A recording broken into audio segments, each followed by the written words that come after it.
Another foreign saying, African Union said it will never accept coup in Zimbabwe. In sports, General Roy, others salute Eagles' fighting spirit. This and more in a moment. Stay with us.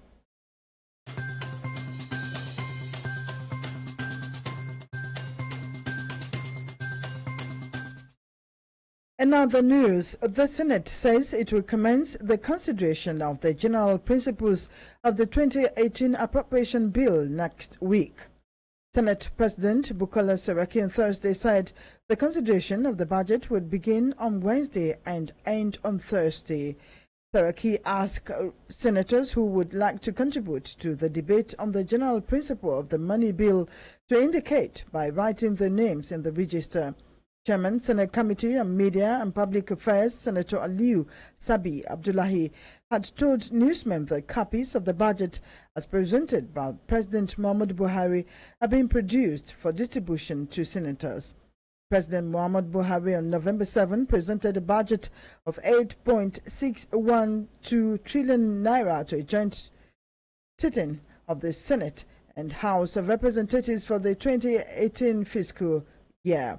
The National Assembly is expected to pass the budget before the end of 2017 to enable the executive to begin its implementation on January 1st, 2018.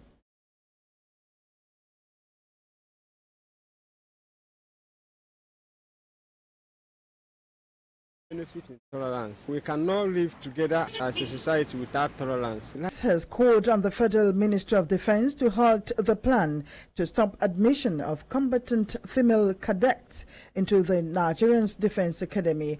The House also instructed the ministry to increase the number of female combatant cadets admission in the Defense Academy. The resolution follows a motion sponsored by Omoshide Igbenejan on the plenary on Thursday. Speaking on the motion, the lawmaker noted that in 2011, Nigerian Defense Academy admitted the first set of 20 female cadets into the regular combat commission, which will afford the cadets opportunity to aspire to head any of the armed services in the future. She noted that institutions are usually established to promote the provisions of the Constitution and not to breach them, as the military is trying to do with the plan to stop admission of combatant female cadets into the Nigerian Defense Academy. The House therefore mandated its Committee on Defense, Army, Navy and Air Force to investigate the matter and report back in 4 weeks for further legislative action. Reports say 14 persons were on Wednesday killed in Borno State as 4 suicide bombers launched attacks on the troubled town. 29 persons were injured in the attack that threw residents of the state capital into panic.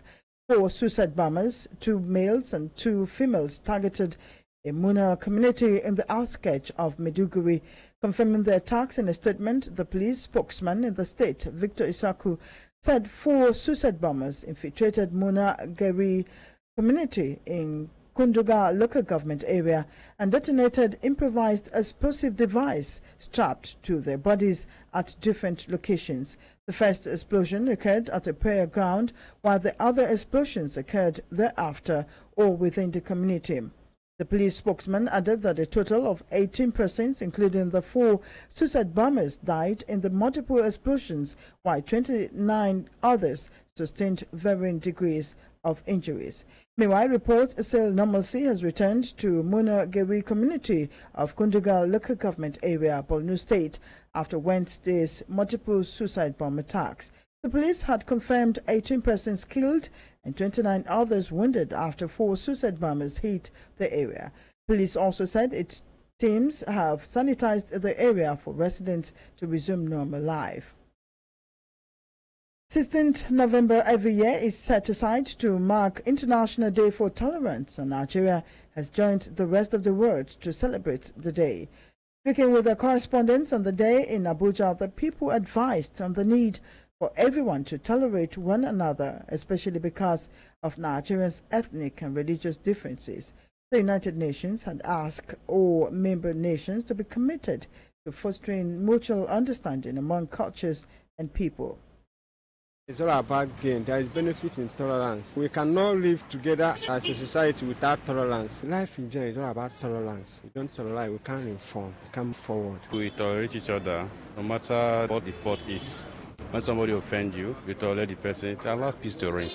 The major problem we have in this country is religious indifference. As in, this one is a Christian, this one is a Muslim. If Nigerians, we coexist as a Christian, we cohabit. I don't mind your background, where you're coming from. You're from Igbo, Yoruba, doesn't matter. We see ourselves as one Nigeria. It will make us to move forward. Patience, at least God gives me what I want. If I have something that I want to do, with patience, I achieve it. I don't rush into it, but with patience, God gives it to me. As a human, we have different character, different behaviors. Religious tolerance. If a Christian tolerates a Muslim tolerates Christians, we exist peacefully. The risk associated with child labor in Nigeria is becoming alarming. This is why some Nigerians say there is an urgent need to stop the act. Describing it as barbaric that poses severe threat to the child, the people called on government to implement the Child Rights Act for the protection of children in Nigeria. Parents used to make a very big mistake by allowing their children go into that. As little as 8-year-old or 7 years, even 6, you can see them. I used to see them in so many states around the nation, and it's very wrong. They can endanger their lives by doing that. Please try as much as they can to make sure they educate their children. Generally, the rates of children on the streets, especially those ones that are hawking, is quite alarming. Everyone have a major role to play, especially the government part. Those who are in authority, they should set up a task force who should map out those children down the street, especially when they are supposed to be in the class. The parents who are also allowing their children to be on the street, they are arrested if they find that your children are supposed to be in school and is on the street selling something.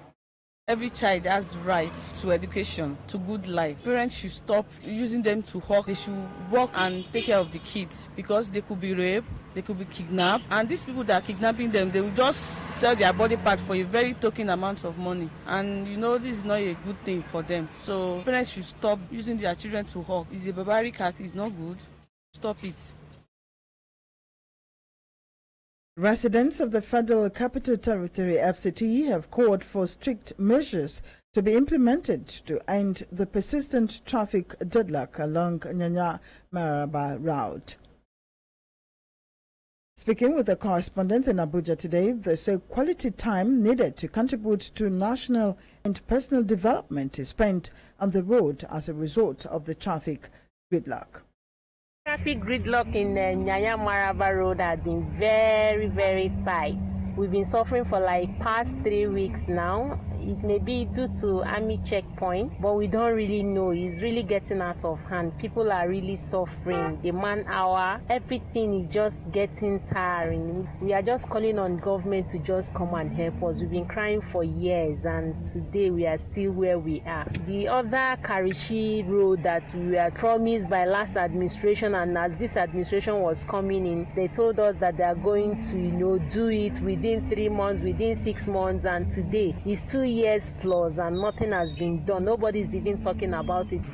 The traffic is terrible, very, very terrible. Imagine a journey that is not supposed to be up to 15 minutes. You spend 1 hour, 2 hours on the road, just from Maraba to Federal Secretariat. Come here on weekend, you will spend more than 10 minutes leaving Maraba to Federal Secretariat. Why must people be suffering like that? Army will do their own, road safety will do their own, VIO will do their own. 3 different agencies, everybody will block road. This small road that is supposed to contain 4 lanes, you turn into 2 lanes. It's terrible. Very, very terrible. When I came out, I was so surprised with the level of traffic. In fact, this is not just traffic. We call it hold up along Maraba Nyanya Road. I was coming from Karo thinking that if I go through Nyanya when the road is blocked, I'll be able to get an headway. In fact, it's an regrettable act turning back to go through Nyanya. And we are looking listen up to our leaders, our government. We have been hearing so much program on that road, but nothing is forthcoming. We plead with them to please come to our aid. Kugba has been sorted out. So Airport Road also has been sorted out. And we learned that they are going to open Kareshi Road. Since last year, since 2 years ago, the same story is still ongoing. They said they want to give our road, Maraba Road, Duals Road. And since then, we did not see anything. Nothing is forthcoming up. So we'll call on government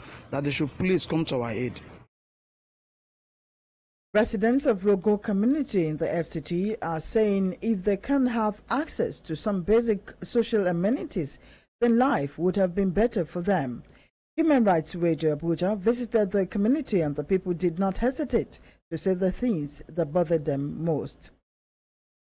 No good water, no potable water, no access road. If government should help us, we need road, we need water, majorly. The structure are very bad. No standard house. The goily system is bad. No control of erosion. We need school, we need water, we need hospital. Make everything be government owned so that everything go easy for us. Government doing the water for us. We really thank them.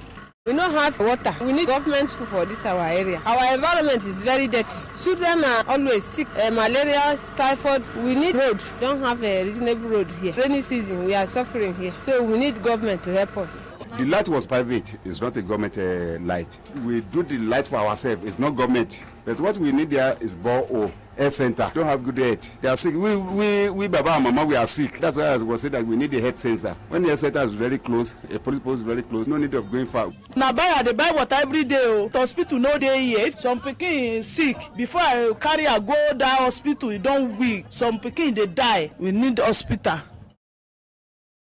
We'll take a short break now, but stay with us. Don't go away. Your right, my right, our right. Everybody's right is protected. Human Rights Radio 101.1, redefining broad.